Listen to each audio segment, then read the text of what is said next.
Hello, beautiful people.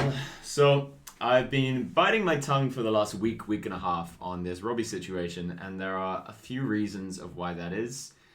Let me just say that this information that's just come out will not be the only information that comes out in the near future, and there are lots of people working behind the scenes to bring justice into the world. So let's dig into this one. It's a pretty big one. Robbi has been shown to lie about one of the big things that she said was evidence for her innocence. And I already knew this information quite a while back, but I wasn't allowed to say it, or it wasn't right for me to say it at least. But now it's public information. Let's go over it. So I think at first they're just going to be summarizing the situation. Gardena Police Department officers attempted to arrest a former employee of Hustler Live Casino who was accused of stealing 15K during the LA chip shuffle from a poker player last month. They were unable to locate him after an all-day search Wednesday, lead detective Hugo Guataltuna said. The department's been planning to arrest BS 24 on suspicion of grand theft, Guataltuna said. Officers began looking for Sabsicle at 7 a.m. Long Beach. He was somewhere and not forward address, so just got no answer, blah, blah, blah. Couldn't find him. The alleged theft of three 5K chips was discovered during an internal investigation by the popular YouTube poker show that was launched after top pro Garrett Adelstein, accused another poker player of cheating during the September 29th broadcast. It's almost been a month. That's crazy. On the show, Adelstein lost a 269K pot to RGL, a newcomer to the high-stakes poker scene. Lou's unusual play, that's putting it very lightly, LA Times, in which he called Adelstein's all-in bet with the Jack of Clubs and the Four of Hearts led to an unlikely win that has been intensely dissected and debated in the poker community. Video of controversial hand, blah, blah, blah, blah, blah. Going over more of it. That's just keeping people up to date, I guess, or if someone's new to the situation, they'll know what's going on. She calls? Fuck, I love the intonation of Bart's voice in general, but in that spot specifically. On October the 6th, the company released its findings, blah, blah, blah, blah, blah. It said that Lou, when informed about the missing chips, declined to press charges, which a lot of people thought was very suspicious, and did not want to press charges against Subsequent. Lou's decision not to file a police report, along with Adelstein, back blah blah blah blah. I have no relationship. This is where it gets interesting. I have no relationship with the now former employee Brian, and I would like to challenge anyone reviewing the security footage to show otherwise. Lou said on Twitter on October the 8th. She denounced those who are accusing her of having alleged conspiring relationship with someone I do not know, who in fact stole from me. Her grammatical way of like stylistic ways of writing and typing is I don't know. I've just never come across somebody that's like very peaceful inwards that would then write like that and express themselves like that. Anyway, in a follow-up tweet, she said she changed her mind and would proceed to prosecute. Here we go.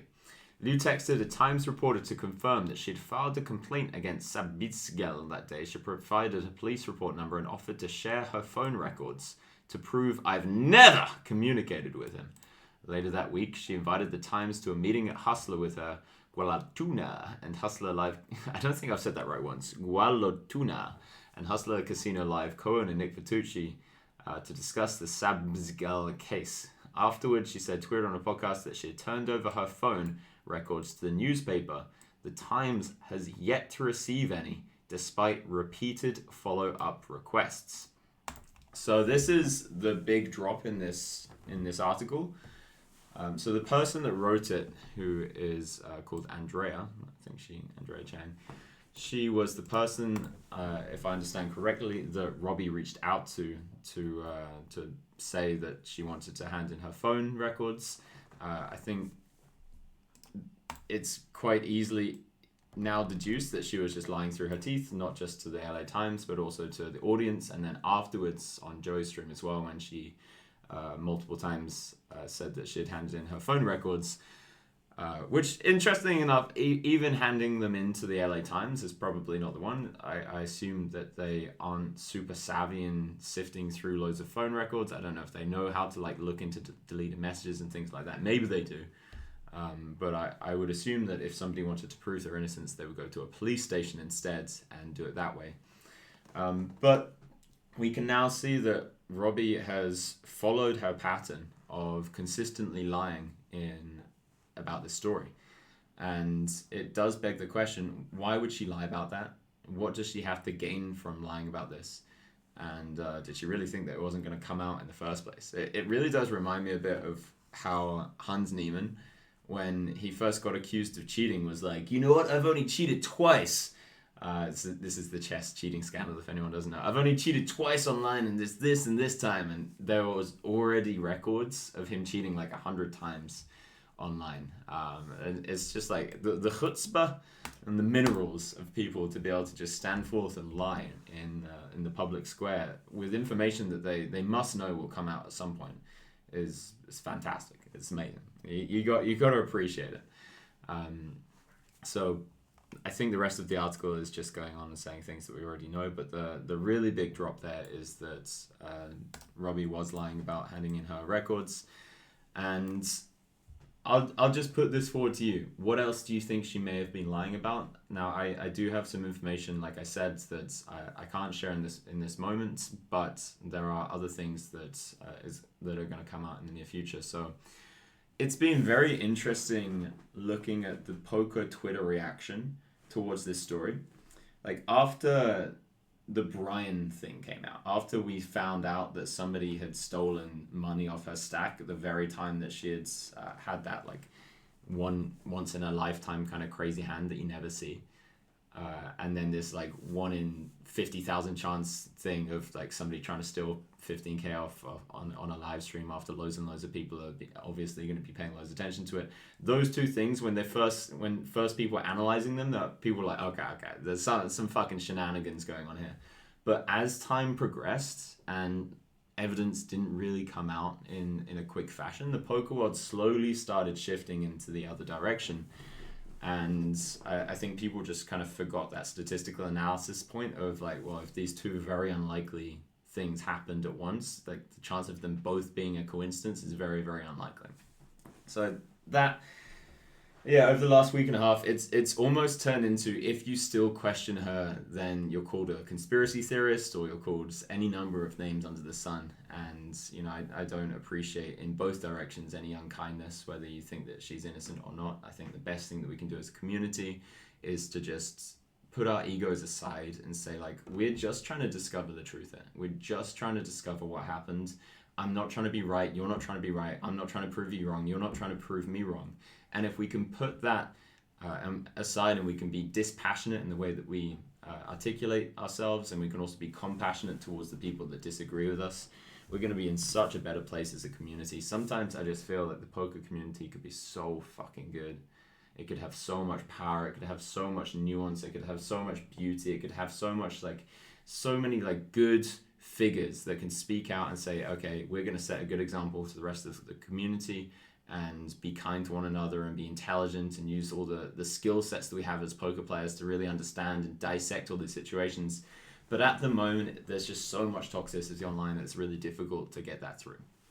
So what do you guys think? Let me know. Let me know if you think this is a big thing that she's been lying about. Let me know if you think that it's not that significant. And just really be patient before coming to any strong conclusions. I think there's a lot of things that we could look at and right now, but it's just not quite the moment for everything to come out at once.